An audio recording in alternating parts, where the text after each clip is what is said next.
Hello दोस्तों, welcome to Uttarakhand GK very G tricks. और आज की इस वीडियो में हम उत्तराखंड के कुछ महत्वपूर्ण प्रश्नोत्तरी के बारे में बात करेंगे दोस्तों।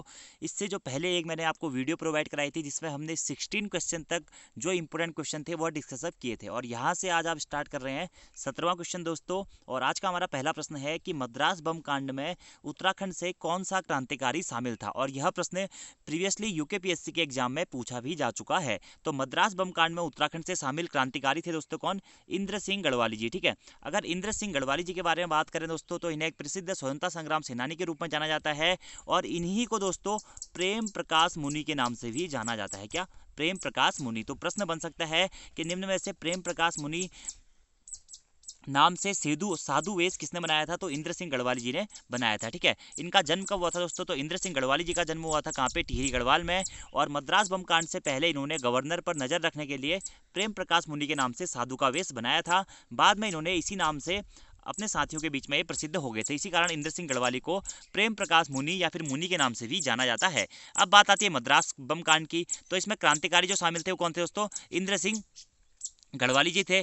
तो अब मद्रास बम कांड हुआ कब था? ठीक है, तो मद्रास बम कांड हुआ था 4 मई 1933 को। ठीक है, 4 मई 1933 को मद्रास बम कांड हुआ था। ठीक है, अब इसकी पूरी घटना के बारे में दोस्तों हम बात कर लेते हैं कि 28 अप्रैल 1933 को बच्चूलाल भट्ट ने कुछ क्रांतिकारियों के साथ मद्रास में ऊटी बैंक लूटा था दोस्तों। और यहाँ से भी दोस्तों एक प्रश्न एग्जाम में पूछा जाता है कि ऊटी बैंक लूट कांड में शामिल उत्तराखंडी व्यक्ति कौन थे? तो वो थे कौन दोस्तों? बच्चूलाल भट्ट। और ऊटी बैंक डकैती कांड या लूट कांड कब हुआ था? तो ये हुआ था 28 अप्रैल 1933 को। ठीक है, इसके अगले ही दिन दोस्तों बच्चूलाल भट्ट तथा इनके कुछ साथियों को गिरफ्तार कर लिया गया।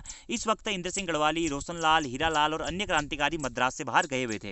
इन्होंने अपने साथियों को छुड़ाने के लिए दोस्तों बम का प्रयोग करने का प्लान बनाया, लेकिन उससे पूर्व ये बम का परीक्षण करना चाहते थे। और बम का परीक्षण मद्रास के पूर्व में रामेश्वर के निकट समुद्र तट पर किया गया, लेकिन इस बम परीक्षण के दौरान रोशनलाल की बम की चपेट में आने के कारण मृत्यु हो गई, और इस बम कांड का पता दोस्तों ब्रिटिश सरकार को लग गया। उसके बाद पश्चात दोस्तों 4 मई 1933 को इंद्र सिंह गढ़वाली को उनके साथियों के साथ गिरफ्तार कर लिया, और मद्रास बम कांड में इंद्र सिंह को 20 साल काला पानी का दंड सुनाकर अंडमान भी भेज दिया गया था। तो ये इसके रिलेटेड जो इंपॉर्टेंट डाटा थी वो था दोस्तों। आप देखिए इंपॉर्टेंट प्रश्न क्या क्या है। मद्रास बम कांड में शामिल उत्तराखंडी क्रांतिकारी कौन थे? इंद्र सिंह गढ़वाली जी थे। ठीक है, ऊटी बैंक लूट डकैती कांड में उत्तराखंडी कौन थे? वो थे बच्चूलाल भट्ट जी। ऊटी बैंक लूट डकैती कांड कब हुआ था? 28 अप्रैल 1933 को हुआ था। ठीक है, मद्रास बम कांड कब हुआ था? ये भी 1933 में ही हुआ था। ठीक है, अप्रैल में 1933 में ही मद्रास बम कांड भी हुआ था। ठीक है, और इंद्र सिंह गढ़वाली जी का मूल नाम क्या था? वो था प्रेम प्रकाश मुनि, और इनको मुनि के नाम से भी जाना जाता था। ठीक है, तो इतने पॉइंट आपको यहाँ से नोट डाउन करने हैं। अगला हमारा 18वां प्रश्न है कि कर्णकरायत नामक गाँव के पास उत्तराखंड का कौन सा ऐतिहासिक किला स्थित है? ठीक है, तो कर्णकरायत नामक गाँव के पास दोस्तों उत्तराखंड में बाणासुर का किला स्थित है, और ये बाणासुर का किला कौन से जनपद में स्थित है दोस्तों? वो है चंपावत जनपद में। ठीक है, ऐसा माना जाता है कि यहाँ पर भगवान श्री कृष्ण ने बाणासुर का वध किया था। इसी कारण दोस्तों बाणासुर का किला लोहाघाट से 6 से 7 किलोमीटर कर्णकरायत नामक गांव में स्थित है। तो बाणासुर का किला कहाँ पे है? चंपावत जनपद में लोहाघाट के पास में ही स्थित है। और कौन से गांव में स्थित है? कर्णकरायत गांव में स्थित है। इतने पॉइंट आपको नोट करने हैं, और यह प्रश्न भी प्रीवियस एग्जाम्स में पूछा जा चुका है। ठीक है, इसी के साथ साथ दोस्तों सुई का किला या सुइयों का किला, ये भी कहाँ स्थित है? ये भी चंपावत जनपद में ही स्थित है। और इसकी स्थापना किसने करी थी सुई के किले या सुइयों की किले की? तो करी थी दोस्तों हमारी सोमचंद ने। ठीक है, इतने पॉइंट आपको डायरेक्टली नोट डाउन करने हैं। अगला हमारा 19वां प्रश्न है कि मोहनचंद शर्मा मासीवाल किस कांड में शहीद हुए थे? ठीक है, तो मोहनचंद शर्मा जी मासीवाल जी दिल्ली के बाटला हाउस कांड में शहीद हुए थे। ठीक है, बाटला हाउस से एक मूवी भी बन चुकी है दोस्तों, जिसके कारण ये पॉइंट इंपोर्टेंट बन जाता है हमारा। ठीक है, कि मोहनचंद शर्मा मासीवाल किस कांड में शहीद हुए थे? दिल्ली के बाटला हाउस कांड में शहीद हुए थे। ये एक सब इंस्पेक्टर थे दोस्तों दिल्ली पुलिस में। ठीक है, और इनका संबंध था मूल रूप से उत्तराखंड के अल्मोड़ा जनपद से। इनका जन्म भी अल्मोड़ा में ही हुआ था। उसके बाद ये सब इंस्पेक्टर में भर्ती हो गए, और बाटला जो हमारा हाउस कांड हुआ था उसमें ये शहीद हो गए थे। ठीक है, इससे पहले दोस्तों इन्होंने कई सारे ऐसे कांडों में इनकाउंटर स्पेशलिस्ट के रूप में भी मोहनचंद शर्मा मासीवाल जी को जाना जाता था। ठीक है, तो मोहनचंद शर्मा दिल्ली के बाटला हाउस कांड जो कि कब हुआ था?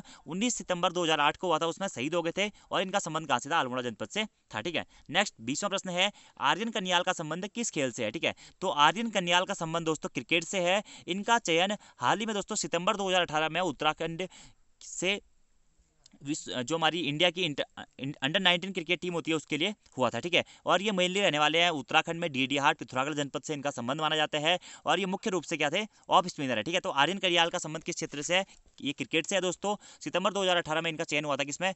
जो इंडिया की अंडर 19 क्रिकेट टीम होती है उसमें स्पिन बॉलर के रूप में। ठीक है, अगला हमारा 21वां प्रश्न है, उत्तरकाशी स्थित किस झरने का नाम एक अभिनेत्री के नाम पर पड़ा था। ठीक है, तो उत्तरकाशी में स्थित मंदाकिनी झरने का नाम दोस्तों एक अभिनेत्री के नाम पे पड़ा था। ठीक है, इसी कारण इस मंदाकिनी झरने को, मतलब ये जो झरना है इसी का नाम पड़ जाता है कि मंदाकिनी झरना, जो कि कहाँ पड़ता है, उत्तरकाशी जनपद में पड़ता है। तो डायरेक्टली आपसे इस प्रकार से प्रश्न पूछा जा सकता है कि मंदाकिनी झरना कहाँ स्थित है उत्तराखंड में, या मंदाकिनी वाटरफॉल उत्तराखंड में कहाँ स्थित है, यह उत्तरकाशी जनपद में स्थित है। ठीक है, अब देखिए अभिनेत्री के नाम पर इसका नाम पड़ा गया मंदाकिनी, तो मंदाकिनी झरना उत्तरकाशी जनपद में हरसिल और धराली के बीच में स्थित है दोस्तों। वर्ष 1985 में यहाँ पर राम तेरी गंगा मैली हो गई इस फिल्म में इस झरने को दर्शाया गया था, और इसी झरने के नीचे इस फिल्म की अभिनेत्री मंदाकिनी पर नहाने का दृश्य फिल्माया गया था। इसके बाद ये जो झरना था, ये जो वाटरफॉल था, इसका नाम परमानेंटली मंदाकिनी झरना रख दिया गया। और कौन सी मूवी के नाम पे, राम तेरी गंगा मैली हो गई फिल्म में भी एक झरना दिखाया गया जहाँ पे अभिनेत्री मंदाकिनी स्नान करती है या नृत्य करती है, तो वही झरना है हमारा क्या, मंदाकिनी झरना। ठीक है, इसी के साथ साथ दोस्तों हमारा उत्तराखंड का ऑनलाइन कोर्स भी चलता है दोस्तों, जो कि 1 जून से स्टार्ट होने वाला है। ठीक है, 1 जून से ये बैच स्टार्ट होने वाला है, जिसमें आपको उत्तराखंड का कंप्लीट कोर्स कराया जाएगा दोस्तों। 5 से 6 महीने का आपका ये कोर्स होगा। ठीक है, इसी के साथ साथ में आपको 30 प्रैक्टिस सेट्स दिए जाएंगे, इंपोर्टेंट वन लाइनर ऑब्जेक्टिव दिए जाएंगे, और 2000 के आसपास वन लाइनर क्वेश्चंस की PDF दी जाएगी। ठीक है, तो अगर आप हमारे इस कोर्स से जुड़ना चाहते हैं तो दिए गए नंबर ऊपर व्हाट्सएप पर हमसे संपर्क कर सकते हैं। हम आपको कोर्स की डिटेल सेंड कर देंगे कि क्या क्या पढ़ाया जाएगा और किस प्रकार से पढ़ाया जाएगा। ठीक है, इसी के साथ साथ आप हमारी पुरानी वीडियोज भी देख सकते हैं, जहां पर आपको ये जानकारियां मिल जाएंगी। तो दिए गए नंबर है, यहाँ पर आप हमसे कॉन्टैक्ट कर सकते हैं अगर आप इस कोर्स से जुड़ना चाहते हैं। तो उत्तराखंड का 10 से 15 बुक्स से विस्तृत अध्ययन यहाँ पे कराया जाएगा। अगला हमारा प्रश्न है 22वां, पिथौरागढ़ जनपद के बनकोट नामक स्थान से किस वर्ष 8 ताम्र उपकरण प्राप्त हुए थे। तो बनकोट से दोस्तों 1989 में 8 ताम्र उपकरण प्राप्त हुए थे। कब, 1989 में। नेक्स्ट प्रश्न है 23वां, कि गोरखों के समय लगने वाला पुंगाड़ी किस प्रकार का कर था। तो गोरखों के समय लगने वाला पुंगाड़ी दोस्तों एक प्रसिद्ध भूमि कर था। क्या था, भूमि कर। ठीक है, पुंगाड़ी, गाड़ी भूमि में चलती है ना, इस प्रकार से याद कर सकते हैं। पुंगाड़ी क्या था, भूमिगढ़ था, और यह एग्जाम में भी प्रश्न पूछा जा चुका है। ठीक है, इसी के साथ साथ मैंने उत्तराखंड का चंद राजवंश, परमार राजवंश, गोरखा राजवंश, ब्रिटिश शासन के ऊपर कुछ वीडियोज अपलोड की हुई है दोस्तों। अगर आपने वो नहीं देखी है तो आप प्लेलिस्ट में जाके देख सकते हैं। और 4 घंटे की एक मैराथन क्लास भी मेरे द्वारा जो ऑब्जेक्टिव क्वेश्चन है उत्तराखंड के, उसके ऊपर बनाई गई है। अगर आपने वो नहीं देखी है तो आप उन्हें भी देख लीजिएगा। अगला हमारा 24वां प्रश्न है कि मदर इंडिया मंदिर की स्थापना किसने की थी। ठीक है, मदर इंडिया मंदिर यानी कि भारत माता मंदिर के नाम से भी हम इसे जानते हैं, और यह कहाँ स्थित है, हरिद्वार में स्थित है। इसकी स्थापना करी थी किसने, स्वामी सत्यमित्रानंद जी ने। और यह कितनी मंजिला है दोस्तों, 7 मंजिला मंदिर के रूप में जाना जाता है किसे, मदर इंडिया मंदिर को। ठीक है, यहाँ पर 7 मंदिरों में अलग अलग भगवानों की मूर्तियां या उनसे रिलेटेड जो डॉक्यूमेंट है वह रखे गए हैं। तो मदर इंडिया मंदिर की स्थापना किसने करी थी, स्वामी सत्यमित्रानंद ने करी थी। ठीक है, मदर इंडिया यानी कि भारत माता का मंदिर उत्तराखंड में हरिद्वार जनपद में स्थित है दोस्तों। यह मंदिर भारत माता को समर्पित है। इस मंदिर का निर्माण स्वामी सत्यमित्रानंद द्वारा 1983 में किया गया था, जबकि इसका उद्घाटन इंदिरा गांधी जी के द्वारा किया गया था। ठीक है, और दोस्तों स्वामी सत्यमित्रानंद जी को 2015 में पद्म भूषण से भी नवाजा गया था, और संन्यास से पूर्व इनका नाम क्या था, अंबिका प्रसाद पांडे था। ठीक है, संन्यास के बाद इनको स्वामी सत्यमित्रानंद के नाम से जाना जाने लगा, और 2015 में इन्हें पद्म भूषण से सम्मानित किया गया था, और 25 जून 2019 को इनका निधन हो गया है। ठीक है, इसी कारण ये इंपॉर्टेंट भी फैक्ट है, हो सकता है कि करंट अफेयर में आपको स्वामी सत्यमित्रानंद जी के बारे में पूछ दे कि इनका मूल नाम या पूर्व नाम क्या था, वो था अंबिका प्रसाद पांडे। कब पद्म भूषण मिला था, 2015 में। ठीक है, अगला हमारा 25वां प्रश्न है दोस्तों, एक आवाज प्रारंभ किसके काव्य संग्रह है। ठीक है, तो एक आवाज प्रारंभ दोस्तों प्रकाश पंत के काव्य संग्रह, किसके, प्रकाश पंत जी के। ठीक है, जो कि हमारे कैबिनेट मंत्री भी थे दोस्तों, जिनका जो हमारे कैबिनेट मंत्री के पद पर रहते ही निधन हो गया था कैंसर के कारण। ठीक है, तो उन्हीं का एक प्रसिद्ध काव्य संग्रह है क्या, एक आवाज और प्रारंभ। ठीक है, अगर हम प्रकाश पंत जी की बारे में बात करें दोस्तों, तो इन्हें एक प्रसिद्ध राजनीतिज्ञ के रूप में जाना जाता था। ठीक है, और प्रकाश पंत जी का जन्म 11 नवंबर 1960 को पिथौरागढ़ जनपद में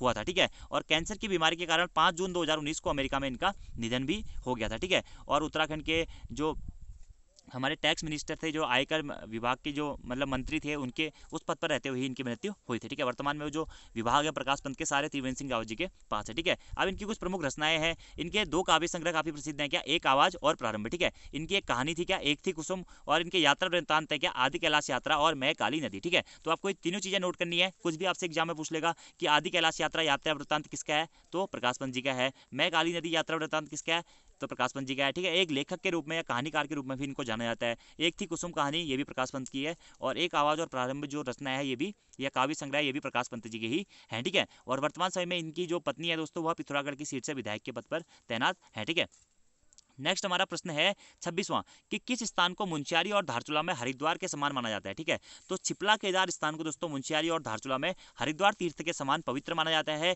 इसी कारण दोस्तों छिपला केदार यात्रा का भी आयोजन किया जाता है। ठीक है, तो छिपला केदार मेला या छिपला केदार यात्रा या छिपला केदार मंदिर कहाँ स्थित है? यह तीनों पिथौरागढ़ जनपद में स्थित है दोस्तों, जिसे मुंशियारी और धारचूला में हरिद्वार तीर्थ के समान माना जाता है। तो छिपला केदार कहाँ पड़ता है? ये पिथौरागढ़ जनपद में पड़ता है। ठीक है, छिपला केदार यात्रा का भी यहाँ पे आयोजन किया जाता है। अगला प्रश्न, स्वर्ग में उपवन या स्वर्ग में इंद्र का उपवन किस स्थान को कहा गया है दोस्तों? तो स्वर्ग में इंद्र का उपवन फूलों की घाटी को कहा गया है। ठीक है, अगर हम फूलों की घाटी के बारे में बात करें दोस्तों, तो फूलों की घाटी की खोज 1931 में किसने करी थी? फ्रैंक स्मिथ और होल्ड्सवर्थ के द्वारा की गई थी, जो कि कामेट पर्वत के अभियान से लौट रहे थे और उसी दौरान इनकी नजर पड़ी थी कहाँ पे? फूलों की घाटी पर, और 1931 में इन्होंने फूलों की घाटी की खोज की थी। ठीक है, इसी के ऊपर दोस्तों फ्रैंक स्मिथ की एक प्रसिद्ध पुस्तक भी है, क्या? वैली ऑफ फ्लावर्स, जो कि एग्जाम में भी पूछी जा चुकी है। वैली ऑफ फ्लावर्स पुस्तक वह किसकी है? वो भी फ्रैंक स्मिथ की है। ठीक है, तो चलिए इनके बारे में जान लेते हैं, फूलों की घाटी के बारे में थोड़ा सा, जिसे इंद्र का उपवन कहा गया है। ठीक है, नर और गंधमादन पर्वतों के बीच स्थित इस विश्व प्रसिद्ध फूलों की घाटी की खोज फ्रैंक सिडनी स्मिथ यानी कि फ्रैंक एस स्मिथ ने 1931 में करी थी। ठीक है, और इस दौरान फ्रैंक सिडनी स्मिथ के साथ इनके एक मित्र भी थे, कौन?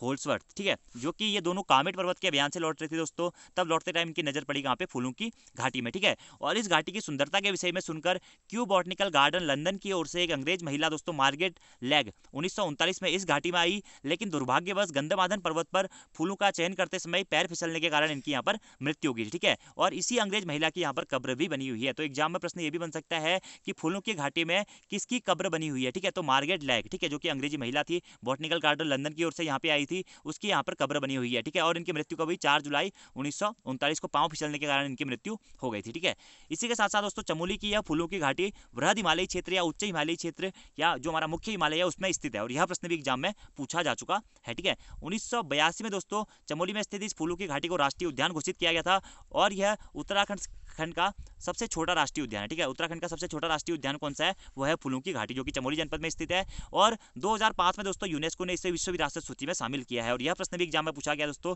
कि फूलों की घाटी को राष्ट्रीय उद्यान कब घोषित किया गया? 1982 में, और यूनेस्को की विश्व विरासत सूची में कब शामिल किया गया? 2005 में। ठीक है, और फ्रैंक स्मिथ ने दोस्तों एक पुस्तक भी लिखी थी इस फूलों की घाटी के ऊपर, क्या? Valley of flowers. ठीक है, वैली ऑफ फ्लावर्स, ये भी एग्जाम में प्रश्न पूछा जा चुका है, और इन्होंने इस पुस्तक में इस घाटी की तुलना आयरलैंड की सुंदरता से भी करिए। ये पॉइंट भी आपको जरूर नोट करना है। इसी के साथ साथ दोस्तों क्षेत्रफल की दृष्टि से फूलों की घाटी जो है उत्तराखंड का सबसे छोटा राष्ट्रीय उद्यान है। ठीक है, इसका क्षेत्रफल मात्र 87.5 वर्ग किलोमीटर है। ठीक है, और कामेट पर्वत से निकलने वाली पुष्पावती नदी के किनारे यह बसा हुआ है। ठीक है, कामेट पर्वत से निकल पुष्पावती नदी के किनारे फूलों की घाटी हमारी बसी हुई है। ठीक है, जिसे नंदकानन या अलग अलग नामों से भी जाना जाता है। ठीक है, बाकी सारे पॉइंट इंपोर्टेंट है जो कि मैं आपको पहले की वीडियोज में भी करा चुका हूँ। अगला हमारा 28वां प्रश्न है कि पौड़ी के कोतवाल के नाम से किसे जाना जाता है? ठीक है, तो पौड़ी के कोतवाल के नाम से कोतवाल सिंह नेगी जी को जाना जाता है। ठीक है, अब कोतवाल सिंह नेगी जी के बारे में बात करें दोस्तों, तो कोतवाल सिंह नेगी जी का जन्म पौड़ी गढ़वाल में हुआ था। ठीक है, और स्वामी सत्यदेव परिव्राजक ने इन्हें पौड़ी के कोतवाल की उपाधि दी थी। तो प्रश्न ये भी बन सकता है